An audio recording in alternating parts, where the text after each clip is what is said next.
गुरुर्देव महेश्वरा गुरुर्साक्षात् परब्रह्म तस्मै श्री गुरुदेव नमः। वसुदेव सुतं देवं कंसचाणूर्यमर्दनं देवकी परमानंदं कृष्णं वंदे जगद्गुरुं। कृष्णाय वासुदेवाय हरे परमात्मने प्रणतक्लेशनाशाय गोविंदाय नमो नमः। चरितं रघुनाथस्य शतकोटि प्रविस्तरम् एकैकाक्षरं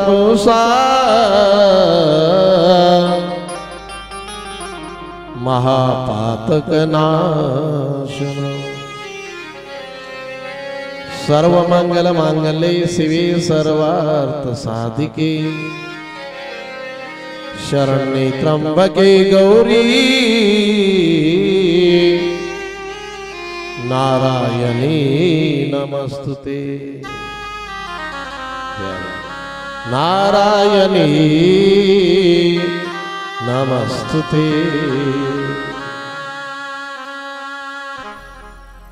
आयन मंत विराजिए कथा करुमति अनुसार प्रेम सहित गदीधर पधारिए पवन कुमार। पवन तनय संकट हरण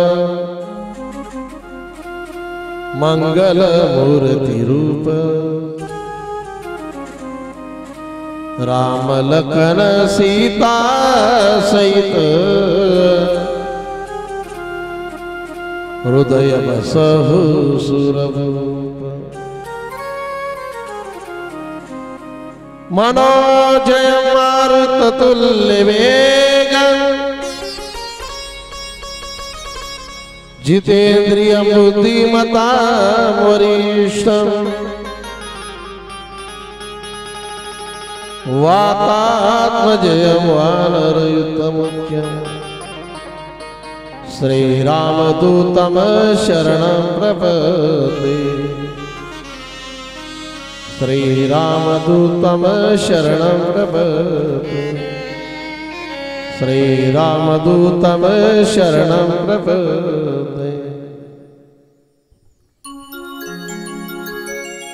चराचरामध्ये वास करणारी अखंड ब्रह्मांड नायक भगवान परमात्मा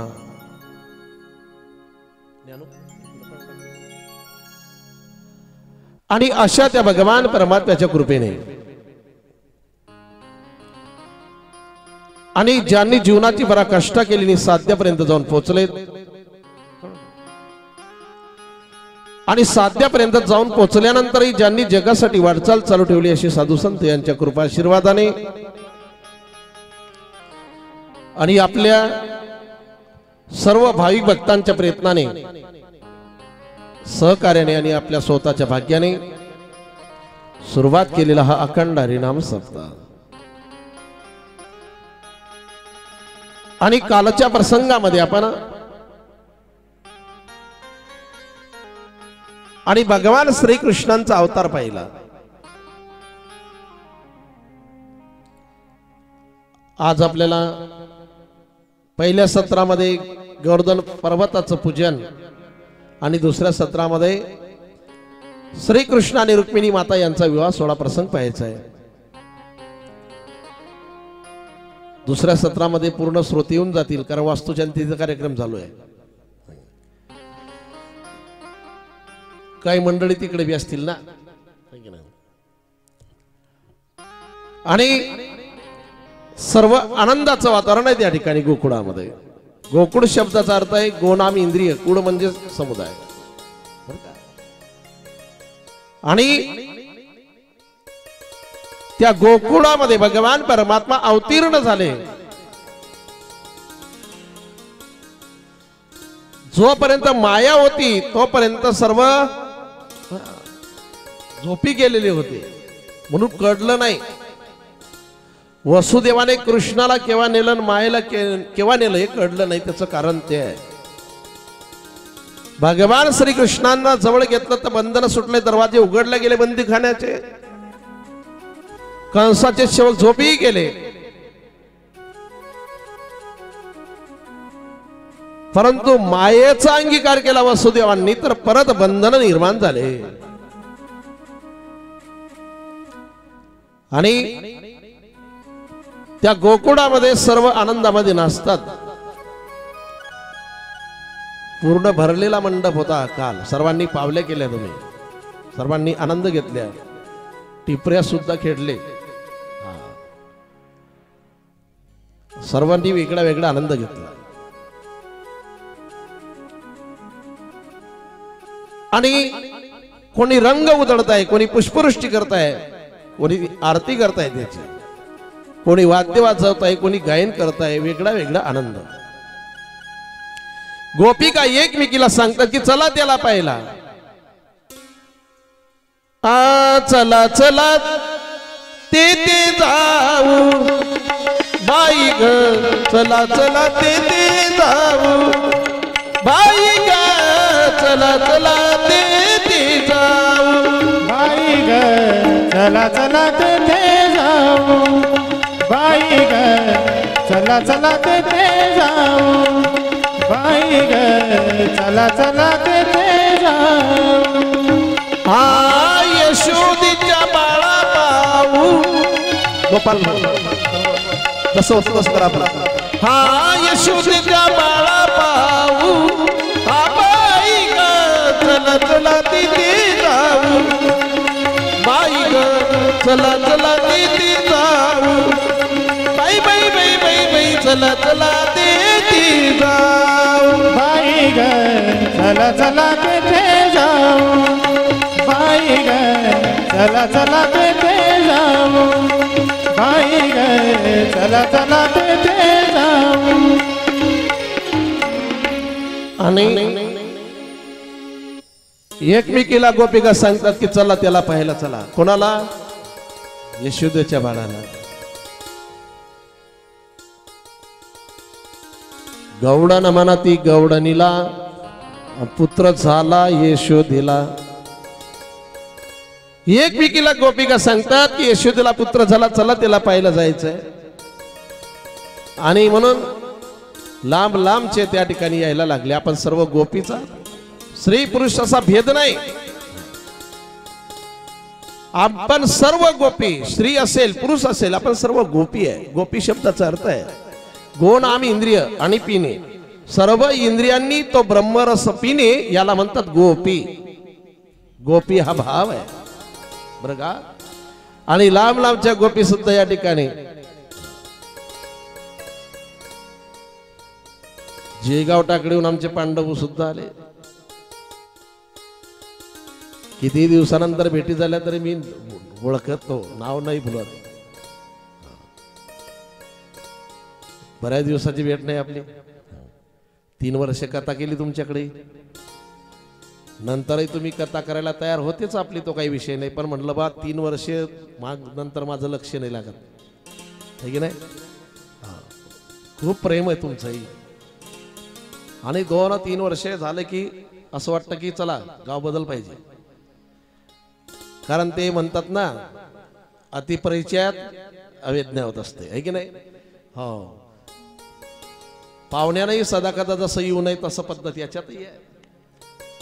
पण तरी सुद्धा बरं का, किती दिवसानंतर भेटी जरी झाल्या ना तरी तो मला विसर पडत नाही. कारण मी माणसांना विसरणारा माणूस नाही. आडनावही भुललो नाही मी तुमचं. त्यांच्याकडे व्यवस्था होती. कथेच्या वेळेला. खूप सेवादारी घर बरं का, आणि मनापासून सेवा करणारे, आणि मला तसेच भेटतात. ज्याही सप्ताहामध्ये गेलो असेल ना त्या ठिकाणी मनापासून व्यवस्था करणारे, हा तेवढं मात्र मला लहिणी चांगलं आहे. आलेल्या गेलेल्यांची व्यवस्था वगैरे सर्व करतात. सारगावच्या कथेलाही सीताराम बाबा मस्त व्यवस्था केली सर्वांची. ज्ञानेश्वर साहेब आपल्या गावामध्ये मस्त आहे बरं का, काही चिंता नाही. आणि ह्या गोष्टी महत्वाच्या असतात, है की नाही. जिथं राहायचं ना ते घर आपलं वाटलं पाहिजे, है की नाही. आणि बरेचसे या ठिकाणी आले, सावरगावचे भाविक भक्त सुद्धा आले. ज्यांच्याकडे कथा झाली, स्वतंत्र कथा, त्या सातवाई सुद्धा या ठिकाणी आल्या. ते बाबाने आले आहे ना. बर, सार्वजनिक कथेच्या वेळेला त्यांच्याकडे सुद्धा निवासस्थान होतं आपलं. ते तर आपलं घरच आहे समजा, काही विषय नाही, है की नाही. ते घरच आहे. पुढे मी तिच्यातले 4-5 एकर शेती तरी मागल्याशिवाय राहणार नाही, है की नाही. हा, पुरं शिवाजीरावला पुरं नाही देऊ देणार. 4-5 एकर तर मी घेणच बा. असो. आणि तुम्ही सर्व मंडळी, आपण सर्व कोण आहे? गोपी आहे, गोपी.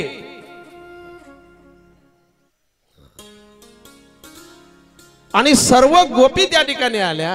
हा, कोणी रंग उधळत आहे, ज्याला पटेल तसा तो आनंद घ्यायला सर्वांनी सुरुवात केली.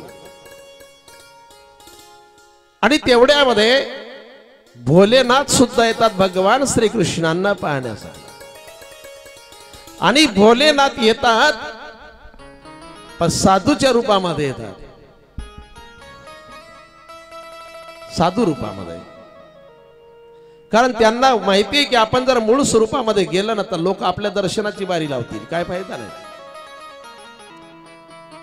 आणि सुंदर झाकी त्या ठिकाणी डोळ्या समोर चित्र आणा. नगर मी जोगी आया,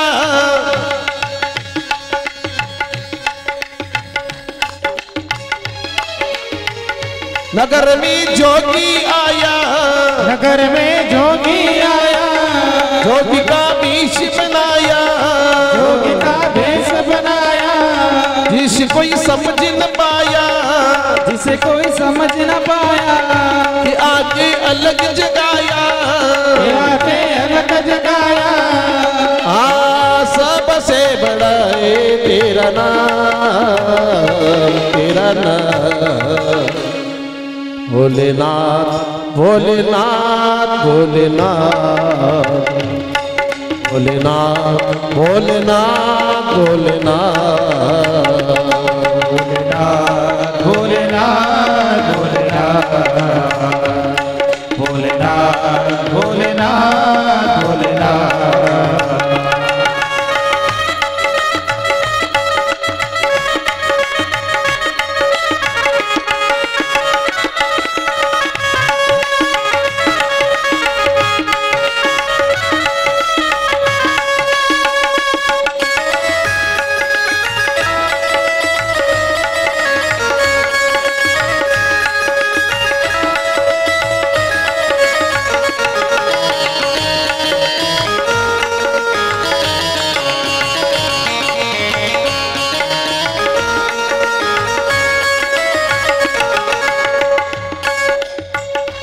हो अंग विभूति गले मुंड माला, शेष नाग लिपटायो, शेष नाग लिपटायो, शेष नाग लिपटायो.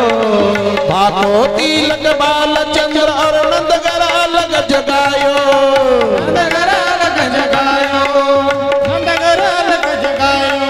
हाँ नगर में जोगी आया, नगर में जोगी आया, यशोदा के घर आया, यशोदा के घर आया, जिसे कोई समझ न पाया, जिसे कोई समझ न पाया, आगे अलग जगाया, आगे अलग जगाया.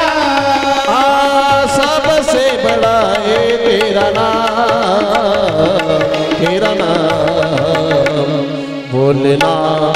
भोलेनाथ भोलेनाथ बरोबर भोलेनाथ भोलेनाथ भोलेनाथ भोले राधे राधे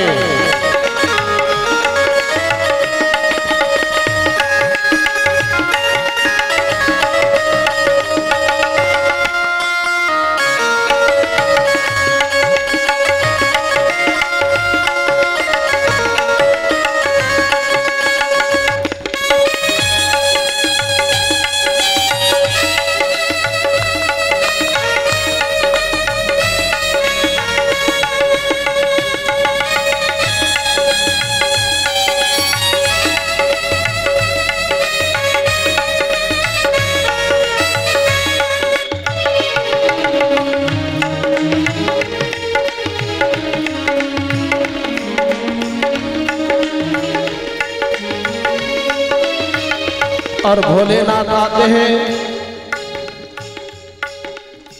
और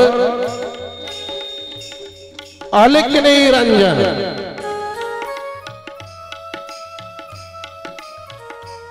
और यशोदा मैया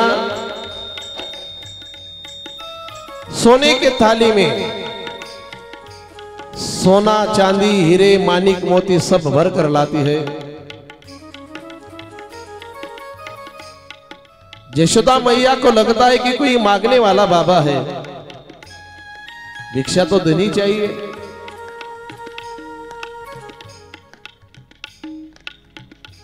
जो भी आए उसे खाली हाथ मत भेजना।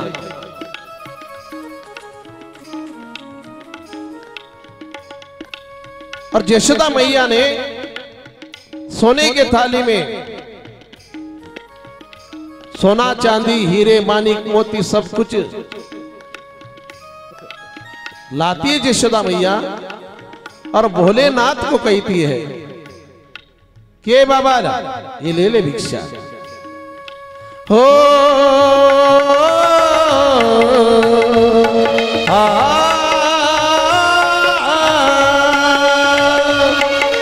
लो भिक्षा निकली नंदरानी कंचन ताल भरायो कंचन थाल भरायो कंचन थाल भरायो लो भिक्षा जोगी जाओ जंगल में मेरा लाल डरायो मेरा लाल डरायो मेरा लाल डरायो। हे बाबा ये भिक्षा ले ले और चला जाए यहाँ से। तुझे देखकर मेरा लल्ला डर जाएगा। जो भी लेना है जल्दी से ले ले और निकल जाए यहां से। तब भोलेनाथ ने कहा मैया मुझे तेरे इस धन दौलत की जरूरत नहीं, मैं तो तेरे लल्ला को देखने आया हूं,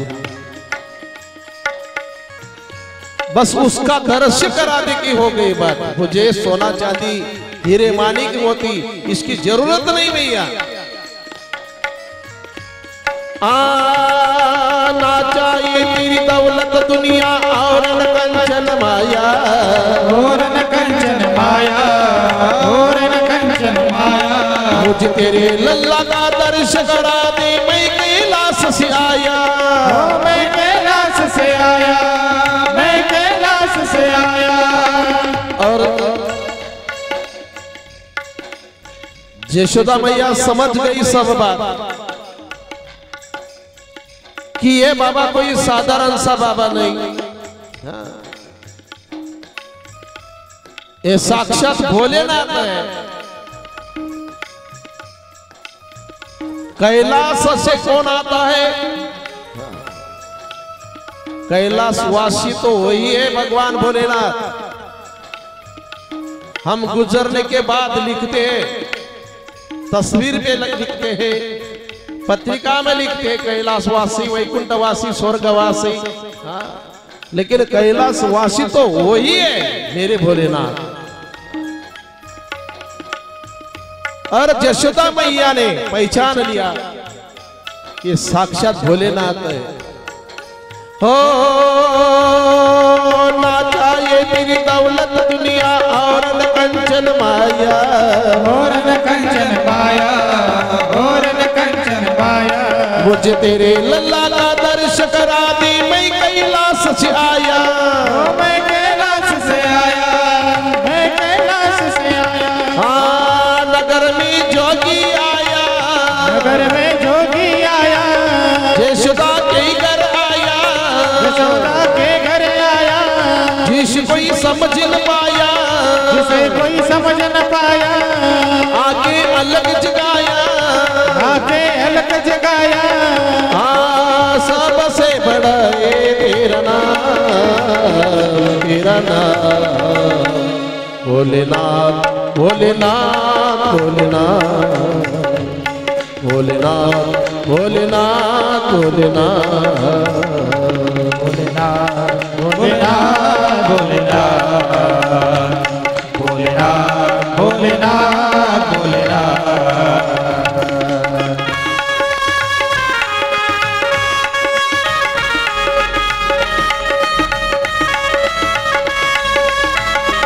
जय हो शिव शंकर।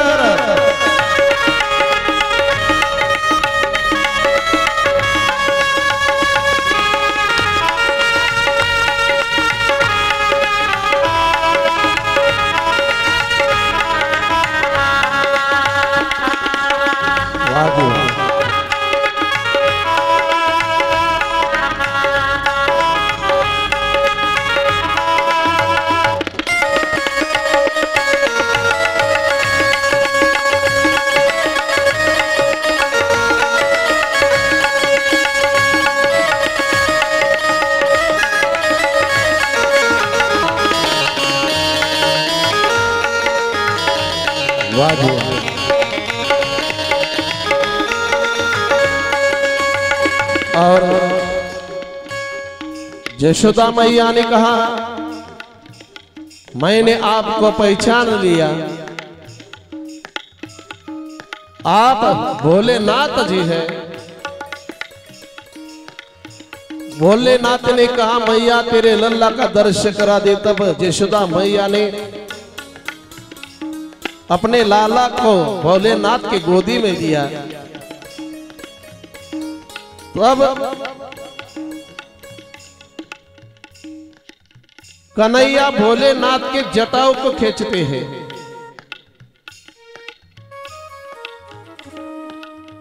दोनों का संवाद हो गया।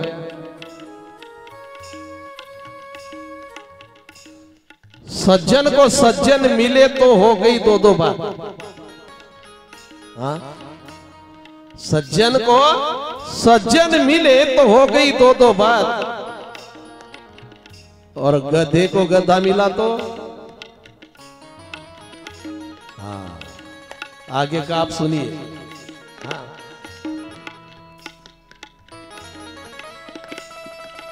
जब दो सज्जन मिलते हैं ना तो बात तो अच्छी बन जाती है,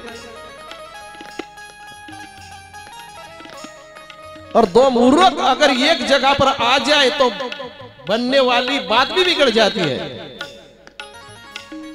यहां तो रूप दो है लेकिन एक ही है, हरिहरा नाही भेद है कि नहीं? हरिहरा भेद नाही नका करू। एक एकाचे हृदय गोडी साखरेच्या ठाई। और यशोदा मैया ने कहा है भोले बाबा मेरे लल्ला के चरण ही देखना, उसके मुख को मत देखना। भगवान परमात्म्याचे चरण पाहण्याचा अधिकार आपल्याला आहे, मुख नाही। काही लोक वारीला जातात पंढरपूरला, मुख दर्शन झालं दर्शन झालं मुख दर्शन। तसं तर त्या भूमीमध्ये गेलो आपण की झालं का? मंदिराची पाठ पाहिली तरी सुद्धा 360 तीर्थ घडतात। पाहता मंदिराची पाठ आणि तीर्थ घडती 360।